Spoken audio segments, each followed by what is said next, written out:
Second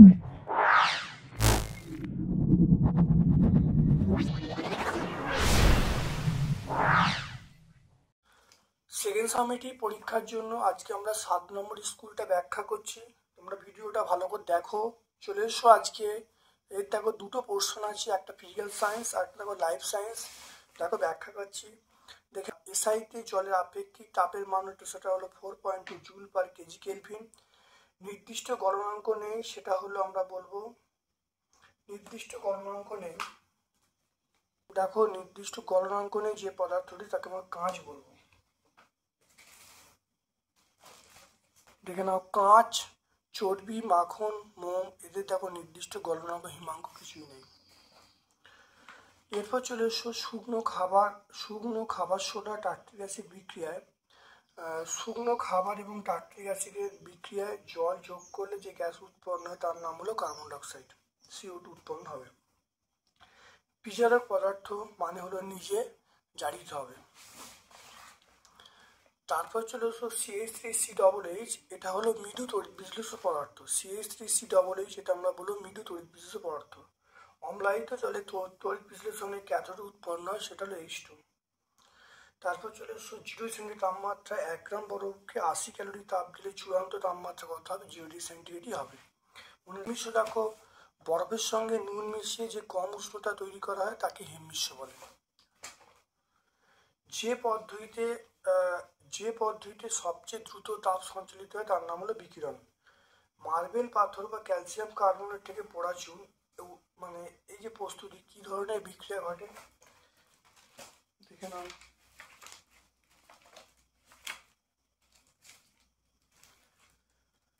দেখো, marble পাথর থেকে এটা উৎপন্ন হচ্ছে, এটা আমরা বলবো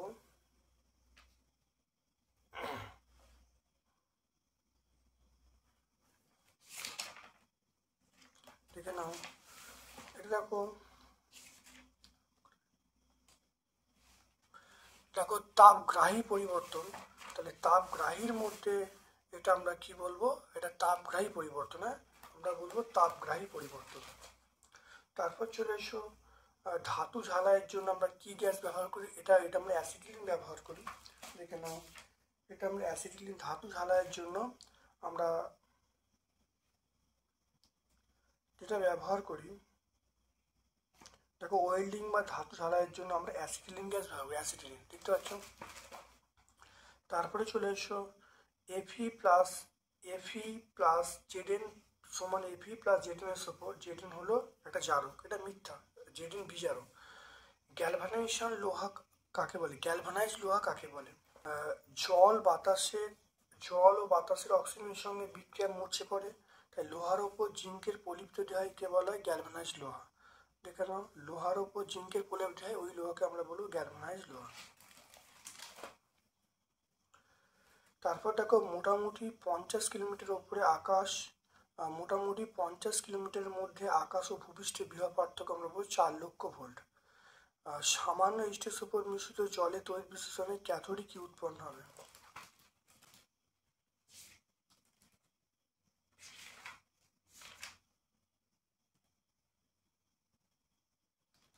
দেখে নাও, ক্যাথোডে দেখে নাও, সামান্য তড়িৎ বিশ্লেষণে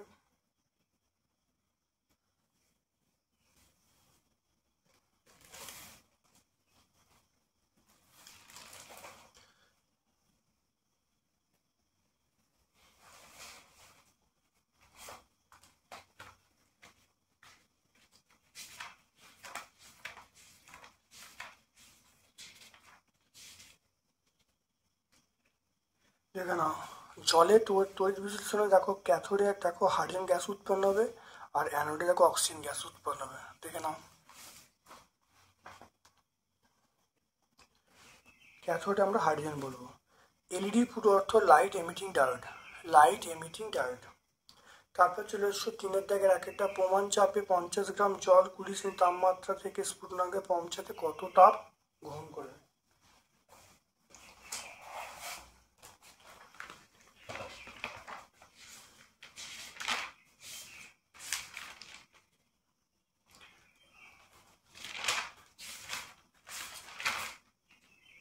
দেখে নাও, আমরা চলে এসছো এম এর মান দেখো 50 গ্রাম, জলের আপেক্ষিক তাপ দেখো 1 ক্যালোরি পার গ্রাম ডিগ্রি সেন্টিগ্রেড, জলের উষ্ণতা বৃদ্ধি দেখো 100 - 20 মানে 80 ডিগ্রি সেন্টিগ্রেড। আমরা জানি এইচ সমান এমএসটি, এম এর মান, এস এর মান, টি এর মান বসিয়ে দেখো উত্তর পেয়ে গেলাম 4000 ক্যালোরি। তাহলে প্রয়োজনীয় তাপ আমরা পেয়ে গেলাম 4000 ক্যালোরি। দেখো তারপর একটি বিক্রিয়ার মাধ্যমে দেখাও জারণ বিজারণ একই সময় ঘটে।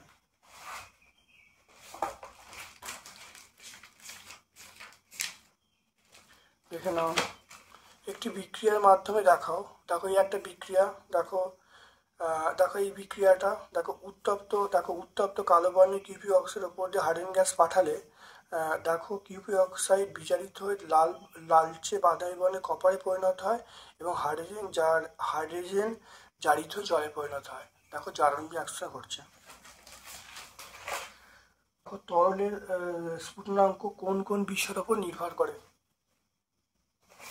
নির্ভর করে তরলের প্রকৃতি, নাম্বার 2 তরলের উপস্থিত পদার্থের উপরে, আর চাপের উপর নির্ভর করে। এখানে এই পয়েন্টগুলো বলে দেবে। তারপরে চলে এসো তড়িৎ আবেশ কাকে বলে? তড়িৎ আবেশ কাকে, দেখে নাও। একটি অনাহিত বস্তুকে একটি আহিত বস্তুর কাছে আনলে সাময়িকভাবে বস্তুটির যে প্রান্তে আহিত বস্তু নিকটবর্তী সেই প্রান্তে আহিত বস্তুর বিপরীতবর্তী আধান এবং দূরবর্তী প্রান্তে সম আধান তৈরি হয়। তাহলে অনাহিত বস্তুটি সাময়িকভাবে এই তড়িৎগ্রস্ত হওয়ার ঘটনাকে আমরা বলবো তড়িতাবেশ। তড়িৎ বিশ্লেষণ পরীক্ষায় বাড়ির ইলেকট্রিক লাইন থেকে বিদ্যুৎ নিয়ে কখনোই করা যায় না, কেন?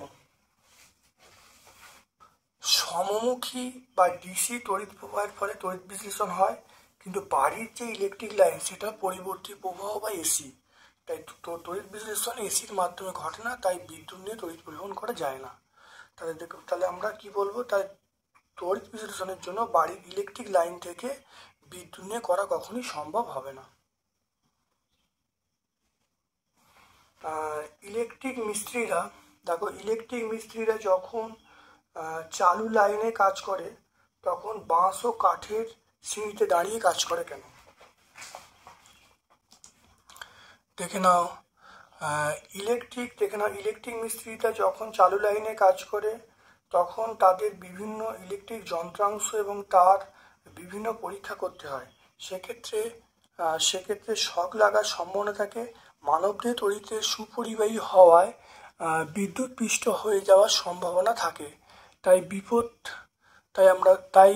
বিপদ দূর করতে ইলেকট্রিক মিস্ত্রিরা তড়িৎ পরিবাহী বাঁশ বা কাঠের সিঁড়ি ব্যবহার করে। ইলেকট্রিক মিস্ত্রিরা যখন চালু লাইনে কাজ করেন তখন তাদের বিভিন্ন ইলেকট্রিক যন্ত্রাংশ তার প্রভৃতি পরীক্ষা করতে হয়। সেক্ষেত্রে শক লাগার সম্ভাবনা থাকে। মানবদেহে তড়িতের সুপরিবাহী হওয়ায় বিদ্যুৎ পৃষ্ঠ হওয়ার সম্ভাবনা থাকে। তাই বিপদ দূর করার জন্য ইলেকট্রিক মিস্ত্রিরা তড়িৎ পরিবাহী বাঁশ বা কাঠের সিঁড়ি ব্যবহার করে। এরপর চলে এসো শিশিরাঙ্ক কাকে বলে? শিশিরাঙ্ক কাকে বলে? দেখো, যে তাপমাত্রায় নির্দিষ্ট পরিমাণ বায়ু তার মধ্যস্থ জলীয় বাষ্প দ্বারা সম্পৃক্ত হয় তাকে শিশিরাঙ্ক বলবো। এটা 57 পেজে বলবো।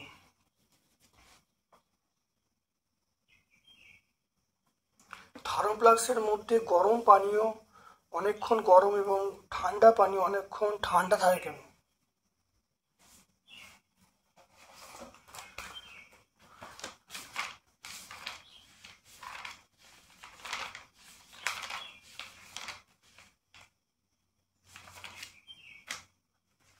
দেখে নাও, থার্মোফ্লাস্ক হলো ধাতব আবরণের মধ্যে রাখা দুই দেয়াল বিশিষ্ট কাঁচ পাত্র। কাঁচ তাপের কুপরিবাহী এবং কাঁচ পাত্র ধাতব পাত্র আবরণের মধ্যবর্তী স্থান নরম কুপরিবাহী থাকে। তাই পরিবহন পদ্ধতি তাপের আদান প্রদান হয় না। আবার কাঁচ পাত্রের মধ্যবর্তী স্থান বায়ুশূন্য থাকায় তাপের আদান প্রদান পরিচালন পদ্ধতি হয় না। কাঁচের দেয়াল দুটির মুখোমুখি অংশ পারদ বা রূপোর প্রলেপ দেওয়া থাকে, তাই বিকিরণ পদ্ধতি তো বন্ধ হয়ে যায়। তাপ সঞ্চালনের তিনটি পদ্ধতি বন্ধ হওয়ার জন্য ফ্লাক্সের অভ্যন্তরে বাইরের পরিবেশের তাপ আদান প্রদান করতে পারে না। তাই ফ্লাক্সের মধ্যে যে গরম জিনিস অনেকক্ষণ গরম থাকে এবং ঠান্ডা জিনিস অনেকক্ষণ ঠান্ডা থাকে। এরপর চলে এসো, দেখো, রূপোর গহনার ওপর সোনার পোলে বিধলে, রূপোর গহনার ওপর সোনার পোলে বিধলে তড়িৎ বিশ্লেষণ কি কি ব্যবহার করবে? এখানে সোনার পোলে মানে অর্থাৎ রূপোর ওপর সোনার পোলে বিধলে, তাহলে বিশুদ্ধ ওই সোনার পাত্রটাকে আমরা ধরবো অ্যানোড, আর এখানে বস্তু বলতে রূপোটাকে ধরবো ক্যাথোড, আর এখানে তড়িৎ বিশ্লেষী হিসাবে আমরা ব্যবহার করবো পটাশিয়াম অরোসায়ানাইড। তাহলে বিশুদ্ধ সোনার পাত্রটাকে আমরা অ্যানোড বলবো, আর তারপরে রূপোর পাত্রের ক্যাথোড বলবো, আর তড়িৎ বিশ্লেষী হিসাবে আমরা ব্যবহার করবো পটাশিয়াম অরোসায়ানাইড। এরপর চলে এসো, তড়িৎ বিশ্লেষণ কাকে বলে এবং জলে তড়িৎ বিশ্লেষণে সামান্য অ্যাসিড মেশানো হয় কেন? দেখে নাও, দ্রবীভূত বা গলিত তড়িৎ বিশিষ্ট পদার্থের মধ্য দিয়ে তড়িৎ চালনা করলে পদার্থের রাসায়নিক বিয়োজন ঘটিয়ে নতুন ধর্মনিষ্ঠ পদার্থ তৈরি হয়। এই প্রক্রিয়াকে আমরা বলবো তড়িৎ বিশ্লেষণ বলবো। খুব ইম্পর্টেন্ট বিক্রিয়া কিন্তু। তারপর চলে এসো, জলে তড়িৎ বিশ্লেষণে সামান্য অ্যাসিড মেশানো হয় কেন? দেখে নাও, বিশুদ্ধ জল তড়িতে সুপরিবাহী। বিশুদ্ধ জলে সামান্য অ্যাসিড বা ক্ষার মেশালে দ্রবণে আয়নের সংখ্যা অনেক বৃদ্ধি পায় এবং তাই জল তড়িতে সুপরিবাহী হয় এবং তড়িৎ বিশ্লেষণ করা সম্ভবপর হয়। তারপর চলে এসো, কি কি উপায়ে মরচে নিবারণ বন্ধ করা যায়?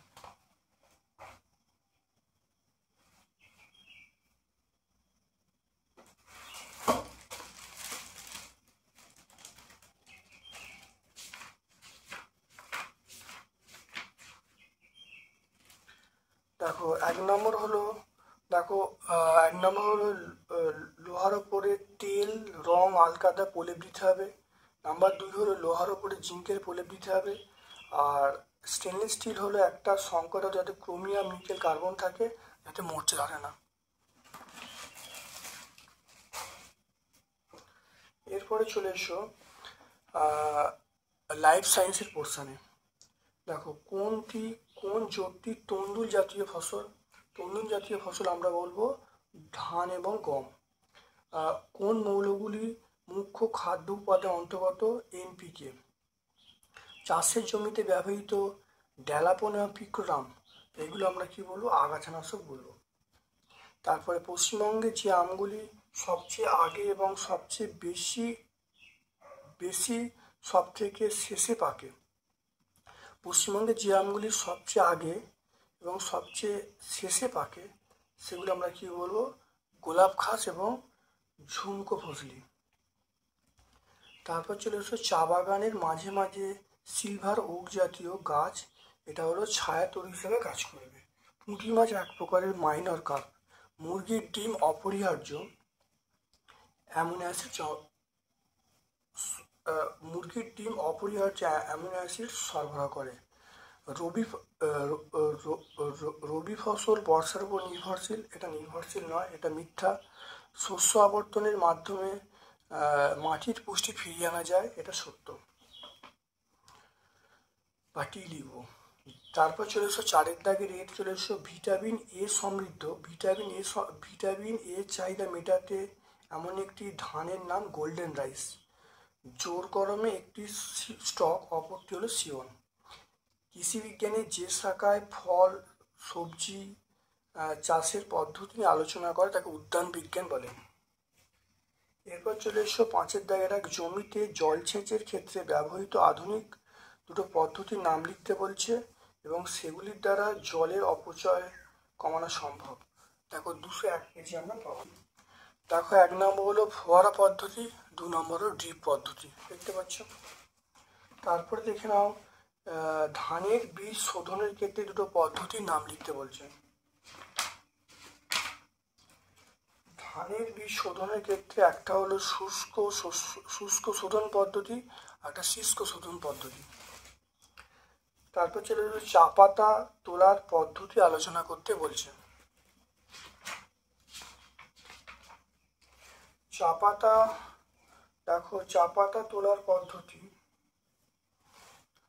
দেখো অগ্রমুকুল, মধ্যপর্ব এবং তার নিচে দুটো বা তিনটে পাতা গাছের নবীন শাখা থেকে তোলা হয়। একটা কুঁড়ি, দুটো বা তিনটে পাতা। এই কাজের উপর নির্ভর করে চায়ের উপাদান, এই কাজের উপর নির্ভর করে চায়ের উৎপাদন এবং চায়ের গুণাগুণ। বাণিজ্যিক গাছগুলি থেকে বছরে 35 থেকে 40 বার পাতা তোলা হয়। একবারে প্রতি গাছ থেকে 10 থেকে 15 গ্রাম পাতা তোলা যায়। দেখো 6 দাগের এক একটা রেখাচিত্রের দ্বারা মৌমাছি জীবনচক্র দেখাতে বলছে। দেখো মৌমাছির জীবনচক্র, দেখো মৌমাছির জীবনচক্র, এটা হলো দেখো মৌমাছির জীবনচক্র, এটা রেখে দেবে। তারপরে দেখো পিসিকালচার কাকে বলে, অর্থাৎ মাছ চাষ করাকে আমরা এক কথায় কি বলবো, পিসিকালচার বলবো। দেখে নাও, এটা আমরা 214 পাবো। তারপরে দেখো দুটো বহিরাগত কার্পের নাম বলতে বলছে।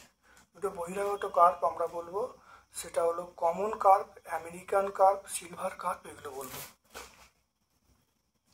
আর 3 নম্বর প্রশ্ন চলে এসো, জৈব সার অজৈব সার অপেক্ষা উৎকৃষ্ট কেন? 1 নম্বর হলো জৈব সার মাটির জল ধারণ ক্ষমতা বৃদ্ধি করে।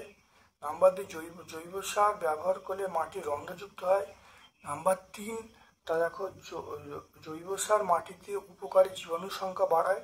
আর জৈব সার মাটির গঠন উন্নত করতে সাহায্য করে। আজকে আমরা 7 নম্বর স্কুলটা নির্মল হিতে আশ্রম সিসি হাই স্কুল সম্পূর্ণ তুলে ধরলাম। খুব ভালো করে ভিডিওটা দেখো, তোমাদের সকল বন্ধু বান্ধবের মধ্যে আমার ইউটিউব চ্যানেলটা শেয়ার করে দেবে। আমার পক্ষ থেকে সকলকে ধন্যবাদ এবং শুভ কামনা জানাচ্ছি।